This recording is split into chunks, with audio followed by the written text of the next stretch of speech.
আসসালামু আলাইকুম সুপ্রশিক্ষার্থী। এইচএসসি এর হায়ার ম্যাথে আপনাকে আবারও স্বাগতম। আমরা এই পর্বে আলোচনা করবো এখানে 9 এর ম্যাথগুলো এখানে সলভ করবো।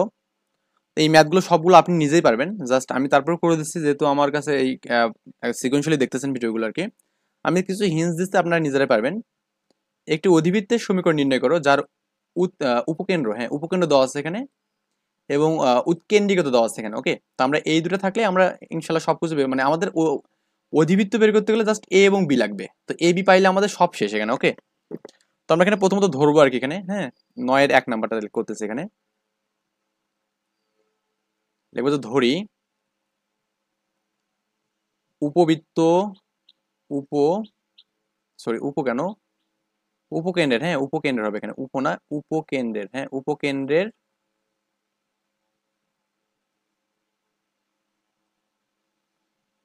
স্থানাঙ্ক এস একটা আমি ধরলাম এখানে। কত এই মানটা দেওয়া আছে আপনার হচ্ছে 4,2 8,2 এখানে। ওকে, 4,2 একটা হচ্ছে আমাদের এস ড্যাশ ধরলাম, সেটা হচ্ছে 8,2 এখানে। ওকে, তার মানে এই উপকেন্দ্রের দূরত্বের মধ্যবর্তী আমরা একটা দূরত্ব বের করতে পারবো এখানে।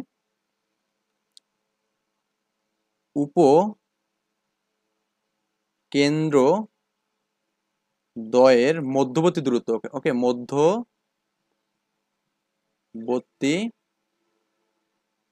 দূরত্ব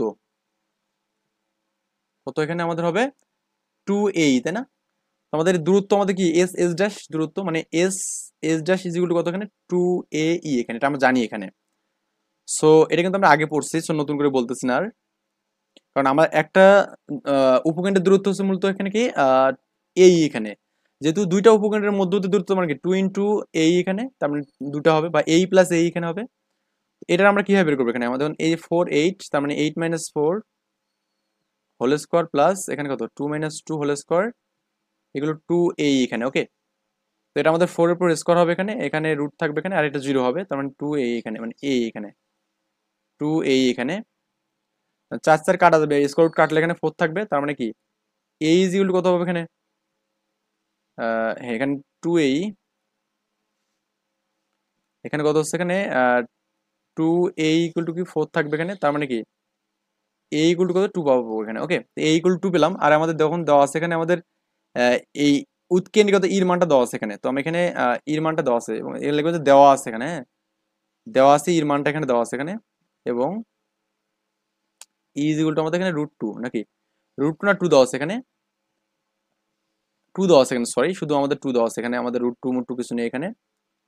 তো এই 2 মানটা আমরা এখানে বসাবো এখানে, তার মানে এখানে পাবো এখানে a × 2 × 2, মানে 2 কাটলাম, a ইকুয়াল টু 1 পাবো এখানে। তো এটা এর মান পেলাম এখানে। তো এর মান পাইলাম, বির মান বের করার কোনো ব্যাপার, কারণ আমরা এখানে জানি, এখানে আমরা জানি লিখবেন যে আজা আজা লিখবেন e square equal to 1 plus B square by A square এখানে। এ তো এখানে 4, মানে এটা 2 × 4, মানে ইর মান 2, মানে কি 2 এর প্রেসার করলাম এখানে 1 প্লাস বি স্কোয়ার, এ মানে কি এখানে 1, তার মানে বি স্কোয়ার ইকুয়াল টু এখানে 3 হবে এখানে। কেন 3? কারণ এই একটা পাশে মাইনাস হবে এখানে, তার মানে B equal to plus minus √3 এখানে, B is equal to plus minus √3 পেলাম এখানে। ওকে, তো আমরা এখানে এ এবং বি মান কিন্তু পেয়ে গেলাম এখানে। এখন আমাদের আরেকটা বিষয় এখানে আছে যে আমাদের এখানে অধিবৃত্তের কেন্দ্র বের করতে হবে, কারণ আমাদের অধিবৃত্তের কেন্দ্রটা না বের করতে গেলে আমাদের কিন্তু অ্যান্সার হবে না এখানে। কারণ আমাদের এখানে দেখুন, এখানে কিন্তু আমাদের এই ওয়াই এর মানটা কিন্তু শূন্য না, ওয়াই এর মানটা শূন্য না, তো এই জন্য আমাদের কি কেন্দ্র বের করতে হবে এখানে। কেন্দ্র বের করে আমরা দেখবো যে এখানে মানটা কত হয় এখানে,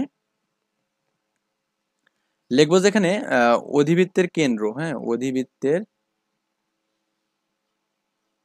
কেন্দ্র, কেন্দ্র কত হবে এখানে, এই যে এখানে আমাদের দেখুন এক্স এক্স যোগ করবো, মানে এখানে কি 4 + 8 যোগ করে 2 দিয়ে ভাগ করবো, 4 + 8/2, আর এখানে কি 2 + 2/2 এখানে। তার মানে কেন্দ্র পাবো এখানে কত 6,2 পাবো এখানে। ওকে, তো 6,2 মানে কি আমাদের এখানে 6 বলতে আমরা কিভাবে পাবো, যখন আমাদের x - 6 = 0 হবে এখানে, আবার 2 কখন পাবো, যখন আমাদের y - 2 = 0 হবে এখানে। ওকে, তার মানে অধিবৃত্তের সমীকরণ কত হবে এখানে, অতএব অধিবৃত্তের সমীকরণ, তো এখানে x - 6 হবে, x এর জায়গাতে এখানে, আর নিচে কি a এর মান কত 1 এর উপর স্কোয়ার, মাইনাস এখানে কি y - 2 হবে, এরপর হোল স্কোয়ার হবে এখানে, এবং b মানে কত এখানে, b স্কোয়ার মানে কত 3 এখানে। ওকে, তো এই মানটা করলে আমাদের ইকুয়াল টু 1 আর কি, এটাই হচ্ছে আমাদের এখানে অ্যান্সার এখানে। আই থিঙ্ক বুঝতে পারছেন ব্যাপারটা এখানে। অ্যান্ড সিমিলার হইতে দেখুন আমার 2 নম্বর ম্যাথটা কি দেওয়া আছে এখানে, এখানে দেওয়া আছে উপকেন্দ্র দেওয়া আছে, তার মানে এখানে কিন্তু শূন্য দেওয়া আছে, তার মানে এখানে আর কেন্দ্র বের করার দরকার নেই, এখানে শূন্য দেওয়া আছে এখানে ডিরেক্ট, তাই না? কি আছে শূন্য। আর একটা বিষয় এখানে যে আপনি আরেকটা কেন্দ্র বের করেন, তাহলে 5, হবে এখানে, আরেকটা কি -5, না? তো এই -5 এবং এর গড় করলে কত হবে? -5/2 মানে কত? 0 না? আবার 0 এবং 0 করলে তো 0 হবে এখানে, তার মানে এখানে এই উপবৃত্তের কেন্দ্র কিন্তু অলরেডি 0 0 এখানে, তো এই জন্য আমাদের করার দরকার নেই। তো উপকেন্দ্র দেওয়া আছে মানে কি এখানে +-5 দেওয়া আছে না, 2 নম্বর ম্যাথ এখানে। তার মানে আমাদের এখানে +-a, 0 এটা হচ্ছে উপকেন্দ্র, তো এটা ইকুয়াল টু দেওয়া আছে কি +-5, 0 দেওয়া আছে এখানে, তার মানে a ইকুয়াল টু কত লেখা যাবে? 5 লেখা যাবে, ওকে। আবার এখানে উৎকেন্দ্রিক কত 5 দেওয়া, √5 দেওয়া আছে দেখুন আমাদের, তাহলে এখানে লেখা যাবে এখানে a ইকুয়াল টু 5/√5, বা এটাকে জাস্ট √5 লেখা যাবে। কেন? মানে 5 কে লেখা যাবে কি √5 × √5, একটা কাটলে কিন্তু আমাদের আরেকটা থাকবে এখানে। তো এর মান পেলাম এখানে, এর মান পাইলাম, এর মান জানি এখানে √5, এবং বির মান তো বের করার কোনো ব্যাপার না। তো আপনি যে আগের মতো সূত্র করবেন, a ইকুয়াল টু মানে square equal to 1 plus B square বা স্কোয়ার করবেন এখানে, করলে আমাদের কাজ শেষ। এখন কথা হচ্ছে আমি কেন এই সমীকরণগুলো নিচ্ছি, কারণ আমাদের দেখুন এগুলোর ক্ষেত্রে আমাদের এখানে এই মানটা প্লাস মাইনাস, মানে প্রথম মানটা প্লাস মানে এর মানটা থাকতেছে এখানে। তাই যদি এরকম হতো যে 0, +-b হলো, তখন আমাদের জাস্ট সমীকরণ তো কি বলতো, e square equal to 1 plus a square by b square এখানে, ওকে। আই থিঙ্ক এটা তো বুঝতে পারছেন এখানে। তো আমরা এখান থেকে কি করবো, এর মানটা বের করবো এখানে। তো এর মান তো পেলাম, বির মানটা বের করবো, তো বির মানটা বের করে দেখবেন যে 4 হবে এখানে, হ্যাঁ। তারপরে আমি সমীকরণে বসালে অ্যান্সারটা কিন্তু শেষ হবে। এটা আর করে দিলাম না নতুন করে। এরপর 3 নাম্বারটা দেখুন, আমাদের একটি অধিবৃত্তের উপকেন্দ্র দেওয়া আছে দুটো এখানে, দেওয়া আছে, এবং উৎকেন্দ্রিকতা দেওয়া আছে এখানে। বলছে অধিবৃত্তের সমীকরণ কত হবে, এটা আমাকে বের করতে বলছে। তো আগের মতো করে আমরা এখান থেকেও করবো, বের করবো এখানে মানটা। তো আমি এখানে যদি এই 3 নাম্বার ম্যাথটা একটু জাস্ট হিন্স দেখাই এখানে 3 নাম্বার। তো আমি ধরবো এখানে যে উপবৃত্তগুলো কি দেবো, এস ধরবো এখানে কত 6,1, এবং হচ্ছে এস ড্যাশ ধরবো এখানে কত 10,1 ধরবো এখানে, ওকে। তাহলে আমাদের এখানে এস এস ড্যাশ মানে কত এখানে 2a এখানে, ওকে। তো এস ড্যাশ হচ্ছে 2a এখানে। তো এখন এখানে আমাদের এস ড্যাশ বলতে আমরা কি বুঝবো, এখানে রুট আবার এই দূরে দূরত্ব 10 - 6 এবং +1 - 1 হোল স্কোয়ার এখানে 2 ইন্টু এ ইন্টু ইর মান দেওয়া আছে না এখানে, দেখুন ইর মান হচ্ছে আমাদের এখানে 3 দেওয়া আছে এখানে, 3টা আমি বসাবো এখানে। তাহলে কত হচ্ছে এখানে, এটা হচ্ছে আমাদের 4 এর স্কোয়ার, এটা 0 হবে এখানে, আর এখানে কি is equal two 2a into এটা আর কি, তার মানে এখানে হচ্ছে রুট আবার স্কোয়ার রুট কাটলাম, তার মানে কিন্তু আমাদের a ইকুয়াল টু কত হচ্ছে বলুন তো এখানে, ইকুয়াল টু 4/6 হচ্ছে, বা এখানে 2/3 হবে এখানে, এর মানে হচ্ছে 2/3 এখানে। তো আমরা এখানে এর মানটা পেলাম 2/3 পেলাম এখানে, বা এ স্কোয়ার মানে কিন্তু লেখা যাবে এখানে 4/, এটা লেখা যাবে এখানে, সমস্যা নেই। বা আপনি এ স্কোয়ার ইকুয়াল টু কত লিখবেন এখানে 4/9 লিখবেন এখানে, এর এ স্কোয়ার মান পেলেন। তো এ স্কোয়ার জানেন, আবার এখানে কি ইর মান জানেন, তো বির মান বের করার ব্যাপার না। তো আমরা সূত্র কি জানি এখানে ই ইজ ইকুয়াল টু বা ই স্কোয়ার ইকুয়াল টু কি লেখা যাবে 1 প্লাস বি স্কোয়ার বা এ স্কোয়ার লেখা যাবে এখানে। তো এটা এখন ক্যালকুলেশন করে দেবেন এখানে, হ্যাঁ।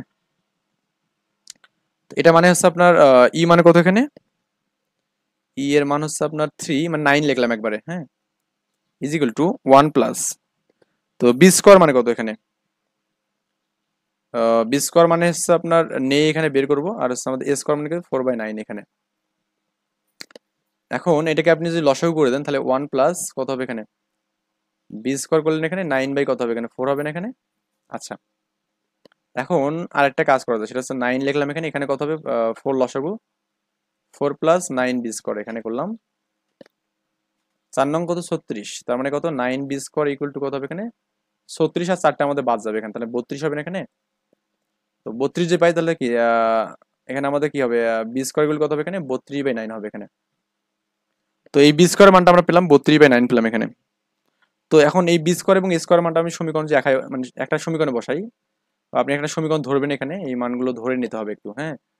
তো এই মানটা ধরবেন এখানে, অধিবৃত্তটা এরকম যে X square by A square minus Y square B square equal to 1 এখানে। এখন কথা হচ্ছে আমাদের কিন্তু এখানেও এ স্কোয়ার মানে 0 হবে না, কারণ এখানে 1 আছে, তার মানে এখানে আমাদের কেন্দ্র বের করতে হবে এখানে, হ্যাঁ। আবার করি যে কেন্দ্র, কেন্দ্র কত হবে এখানে, দেখুন আমাদের এখানে 10 + 6/2 এখানে, আর 1 + 1 বাই এখানে 2 এখানে, তার মানে কত হচ্ছে এখানে 16 মানে 8,1 আর কি এখানে, এটা হচ্ছে কেন্দ্র এখানে। কার কেন্দ্র এটা, অধিবৃত্তের কেন্দ্র এটা, হুম। এখন তার মানে কি হচ্ছে, এই 8 আমরা কখন কবে পাবো, যখন আমাদের এখানে x - 8 = 0 হবে, এবং ওয়ান কখন পাবো? যখন Y minus one equal to zero হবে এখানে। তার মানে অধিবৃত্তের সমীকরণ হবে কি, X minus eight whole square হবে এখানে, বা এখানে কত এ স্কোয়ারের মান কত এখানে, এ স্কোয়ার মানে আপনার হচ্ছে কত এখানে দেওয়া আছে, না 4/9 এখানে, 4/9 এখানে, মাইনাস এটা হচ্ছে Y minus one whole square হবে এখানে, এখানে কত হবে, এখানে আপনার হচ্ছে 32/9 হবে এখানে, 32/9 এখানে ইকুয়াল টু ওয়ান এখানে। তার মানে এটাই কিন্তু আপনার এখানে অধিবৃত্তের সমীকরণ এখানে। ওকে, আর কিছু করতে হবে না এখানে এখান থেকে। এখন আমাদের আচ্ছা 3 নাম্বার করলাম না, এখানে 4 নাম্বারটা কিন্তু সেম কথা বলছে এখানে দেখুন। বলছে অধিবৃত্তের উপকেন্দ্র দেওয়া আছে এখানে 6,1 10,1 এবং উৎকেন্দ্রিকতা আছে, এবং বলছে অধিবৃত্তের সমীকরণ মানে একই জিনিস বারবার বলছে এখানে, সিমিলার জিনিস বারবার বলছে। So, এটা নতুন করে বলার দরকার নেই এখানে। এটা বরিশাল বোর্ডেও আছে, এখন যশোর বোর্ডেও আছে, 2017 সালে আছে এখানে সিমিলার জিনিস। সো এইখানে 3 আর 4 হচ্ছে সেম ম্যাথ এখানে। তো আমরা করবো কি নেক্সট টিউটোরিয়ালে 10-এর ম্যাথগুলো করবো ইনশাল্লাহ। এই পর্যন্ত ভালো থাকবেন, আল্লাহ হাফেজ, আসসালামু আলাইকুম।